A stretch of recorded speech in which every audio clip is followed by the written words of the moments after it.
Plus chaud que le climat, on est plus chaud. Plus chaud que le climat, on est plus chaud. Plus chaud que le climat. Voilà. Donc on va parler du GIEC, le rapport du GIEC et puis les scénarios. Alors, le GIEC, qu'est-ce que c'est que le GIEC? Alors le GIEC, c'est le groupement intergouvernemental des experts sur le climat. Bien. C'est un groupement, je dirais pas informel, parce qu'il y a une forme, mais qui regroupe 150 à 200 chercheurs sur le climat, ou 150 à 200 institutions qui travaillent sur le climat, et qui sont chargés de faire de la recherche sur l'évolution du climat, sur le changement du climat. Alors c'est des grosses lettres, les mecs, les mecs et puis les femmes aussi, il n'y a pas que des hommes, il y a aussi des femmes. C'est l'homme, l'humanité, je dirais. Et puis alors ils font tourner des gros ordinateurs et des trucs et des machins, et voilà. Bon, enfin bref, toujours est-il que, en gros, tous les 6-7 ans, ils sortent ce qu'on appelle un rapport, qui est une concaténation de l'ensemble des recherches qui est faite sur le sujet du climat, et qui essaye de voir un petit peu comment évolue le climat et comment il pourrait évoluer dans le futur. Donc les premiers rapports qui datent quand même d'il y a maintenant une trentaine d'années étaient relativement succincts, étaient relativement bons. Et de plus en plus, les modèles s'affinent, les ordinateurs s'agrandissent, on connaît de mieux en mieux l'atmosphère, la façon dont ça se forme, dont tout ça fonctionne. Et puis, eh bien, les modèles s'affinent et on arrive à avoir des prévisions de plus en plus intéressantes et de plus en plus précises. Alors là, les premiers modèles disaient effectivement on va vers un réchauffement. On ne sait pas trop si c'est dû à l'homme ou pas, parce que les scientifiques sont très prudents, il leur faut des preuves. Voilà. Et puis après, on voit que le réchauffement, effectivement, il se confirme, et que la responsabilité de l'homme est de plus en plus marquée, et de plus en plus sûre, plus exactement. Maintenant, on est arrivé dans le dernier rapport du GIEC, à ce que l'influence de l'homme sur le changement du climat est très probable à plus de 95%. Ça veut dire que, ça veut dire ce que ça veut dire. C'est-à-dire qu'on est effectivement dans la certitude que c'est bien les activités humaines sur la planète qui ont engendré ce changement climatique. Il n'y a plus de doute possible. Voilà. Et donc les différents organismes, les différents chercheurs font leurs rapports, présentent les rapports, donc tout ça c'est vérifié, des comités de lecture, de vérification, etc., d'argumentation, etc. Et puis ils en sortent un document qui doit être à peu près épais comme ça, avec des chiffres, des équations, des cartes, des machins, des trucs, des bidules. Bon. Et puis, quelque chose d'un peu plus restreint, quelques pages, une vingtaine de pages, une trentaine de pages, qui s'appelle un résumé à l'intention des décideurs, qui est en gros une synthèse de tout cet ensemble de produits scientifiques et qui va essayer de mettre en termes en français, en anglais, en chinois, etc., en langage compréhensible par tout le monde, le résultat de leurs investigations pour aider les décideurs à prendre connaissance et à prendre conscience du sujet. Ce rapport à l'intention des décideurs, il est accessible à tous, comme le rapport, le rapport aussi, mais le rapport est un peu compliqué à lire, et puis un peu, bon, si on n'est pas du métier, c'est pas facile. Par contre, le rapport à l'intention des décideurs, vous pouvez aller le lire, il est très intéressant, il est tout à fait accessible, et c'est en direct là, sur Internet. Alors, donc là actuellement,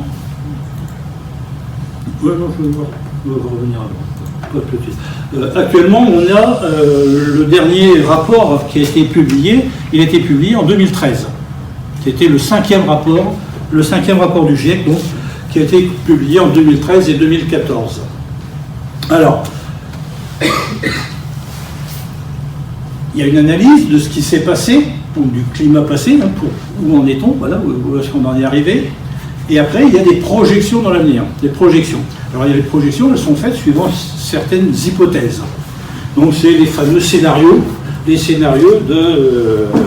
rapports du GIEC. Alors au début c'était les scénarios A, B, après ça a été A1, A2, A3, B1, B2, B3. Alors maintenant c'est les scénarios RCP. Bon, la signification en gros c'est pas trop important. Ce qui est important de savoir c'est ces scénarios à quoi ça correspond. Alors ça correspond à des prévisions d'activité économique de la planète. En gros, on a une population qui augmente, de la planète qui augmente, donc on va arriver, alors suivant différentes hypothèses, à tant de milliards d'habitants sur la planète, etc.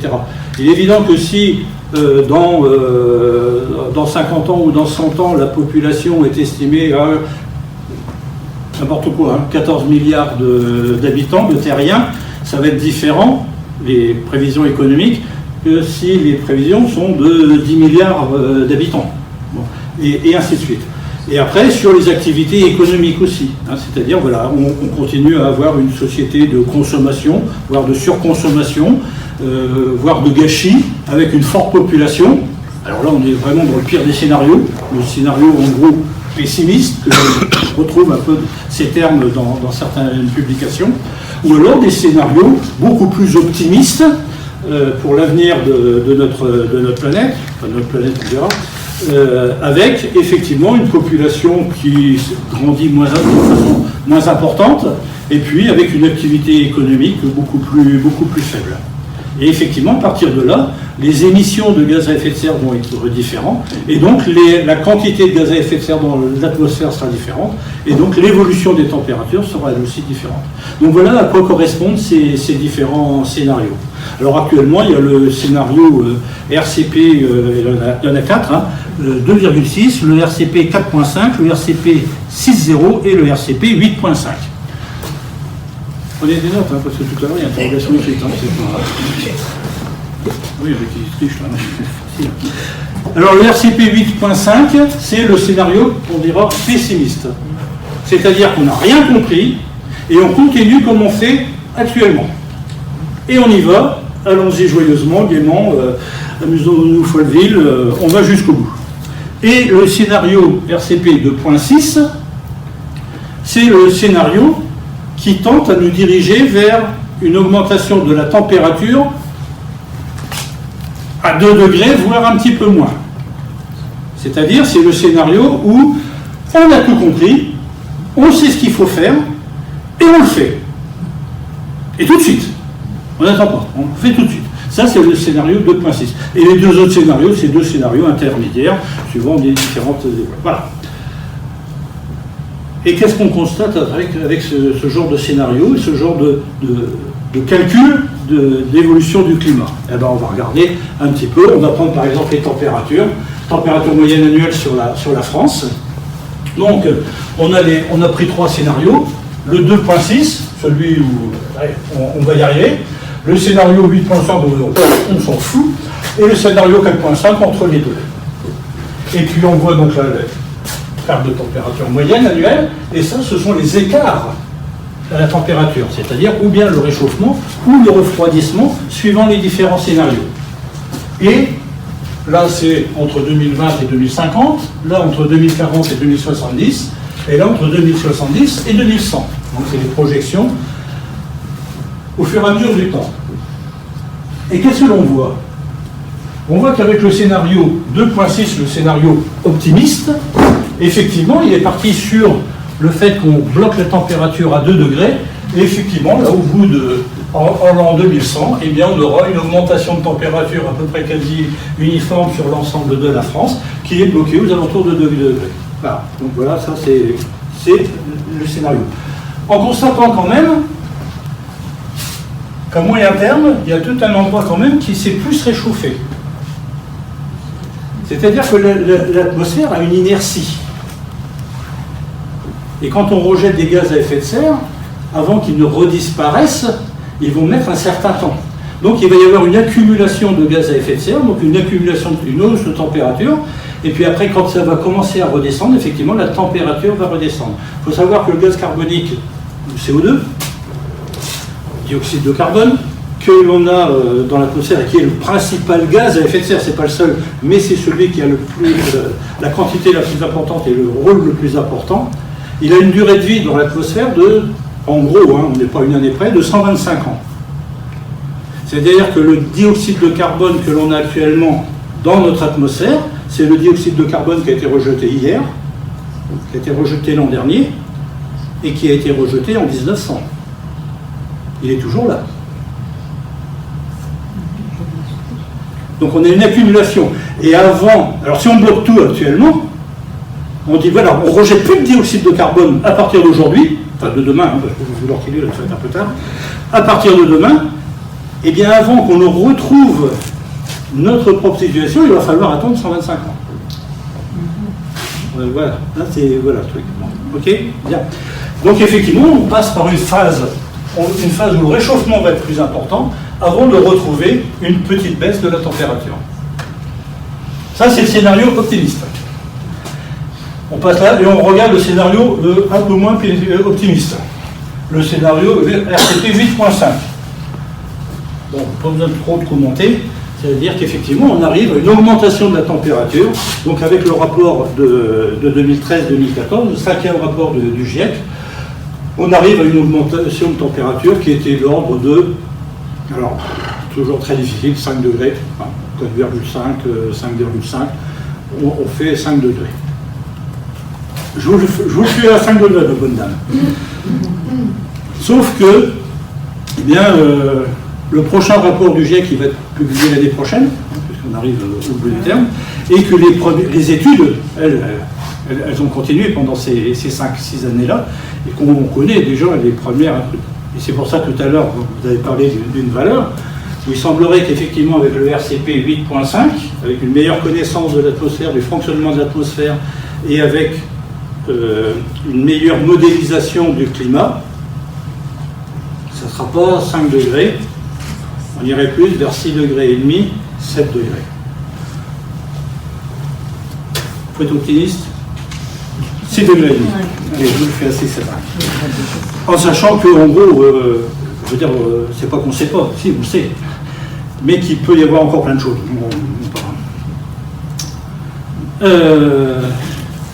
Et alors au niveau des précipitations, eh bien, on fait la même chose, on fait les mêmes évaluations, etc. Alors, on ne voit pas bien les légendes, hein. Moi non plus, je ne les vois pas bien. Enfin bref, toujours est-il que l'évolution des précipitations, elle est très faible. Hein. On reste toujours aux alentours de la même quantité de précipitations avec le premier scénario. Peut-être une petite hausse des précipitations en quantité, mais relativement faible. Avec le 4.5, on a une hausse, hein, toujours un peu de précipitation, mais à l'horizon lointain, à l'horizon 2100, par contre, là, on a une baisse des précipitations. C'est-à-dire que pendant un moment, on va avoir plus de pluie, puis après, ça va commencer à devenir de moins en moins important. Et avec le 8.5, eh bien, cette baisse des précipitations va se généraliser à l'ensemble de la France, avec des valeurs qui sont quand même très importantes et des sécheresses de plus en plus marquées et de plus en plus importantes. Alors au départ, les premiers modèles marquaient effectivement qu'il allait y avoir une baisse des précipitations sur tout le bassin méditerranéen. Sur tout le bassin méditerranéen, c'est une grosse préoccupation. C'est un endroit effectivement où les précipitations vont devenir de moins en moins importantes globalement sur l'année. Hein. Et effectivement, les scénarios qui se dessinent là montrent effectivement ce genre de choses, mais ça peut remonter aussi au-delà du bassin méditerranéen et remonter vers des latitudes plus importantes. Donc des précipitations, des quantités d'eau qui sont beaucoup moins fortes. Or l'eau, encore plus que la température, l'eau on en a quand même bien besoin. Et les lieux dans le monde où les problèmes d'eau sont importants, on a toujours des problèmes de conflits, des guerres. Les guerres de l'eau, c'est quelque chose, parce que c'est vital, c'est nécessaire à notre vie. Voilà, alors, donc alors ça c'est une autre façon de présenter l'affaire, hein, ça revient exactement au même. Hein. On a notre évolution des températures. Bon, le graphique, vous le connaissez, on l'a vu tout à l'heure, hein, c'est à peu près ça. Simplement à partir des années 70, hein, pour que ce soit plus lisible. Et ça, c'est les projections donc, des différents modèles du GIEC. Si on prend cette courbe-là, voilà, celle-ci, c'est le scénario RCP 2.6, hein, dont je vous ai parlé tout à l'heure, celui qui est optimiste, celui qui fait qu'on a tout compris. Donc on voit effectivement que même si on arrête les émissions des gaz à effet de serre actuellement, la température, vu l'inertie de l'atmosphère, comme je vous l'ai dit, va continuer de monter pendant un moment, avant de commencer à redescendre et de se stabiliser. Bon, dans le meilleur des cas, à 1 degré, 1,5 degré, 2 degrés, bon, donc on est vraiment très très optimiste. Et puis les autres, alors ça c'est le RCP 4.5 et là c'est le RCP 8.5. Donc on voit effectivement que si on ne fait rien, eh bien la température va augmenter, augmenter, augmenter, augmenter, augmenter, et on ne sait pas trop où elle va s'arrêter. Avec aucun espoir après que ça puisse redescendre avant bien longtemps. Donc ça c'est l'évolution des températures en France. Là c'est alors on peut le faire pour toutes les régions, hein, pour tous les endroits, c'est plutôt bien fait. En sachant qu'il ne faut pas descendre trop bas dans les échelles le local. Hein. La région, c'est déjà pas mal. Après, essayer de préciser qu'à Alençon, il va y avoir telle température ou telle précipitation, et à Belém, ça va être différent. Non. Déjà, la région, c'est déjà pas mal. Hein. C'est déjà pas mal. Bon, on s'aperçoit donc avec les différents modèles, les différents scénarios, au niveau des précipitations, on reste toujours autour de la même valeur, quelle que soit là, alors avec peut-être un peu plus de pluie, enfin bon, là on n'a pas de signal bien précis sur l'évolution des précipitations, si ce n'est que, effectivement, à l'échelle de la saison, on va avoir des étés de plus en plus secs, et des hivers de plus en plus humides. Mais au final, on a toujours à peu près la même valeur. Voilà, bon. Donc ça, c'est un petit peu ce qu'on peut dire hein, sur le GIEC, sur les scénarios qui sont faits. En gros, donc des températures de plus en plus élevées, avec la conséquence de la cryosphère de moins en moins importante. Hein. La cryosphère, c'est tous les glaciers, la neige, etc. C'est toutes les glaces qui fondent à vue d'œil. Hein, voilà. Et puis effectivement, donc, en parallèle, le niveau de la mer, le niveau des mers qui ne cesse d'augmenter, de monter. Pour deux raisons. La première, c'est la dilatation.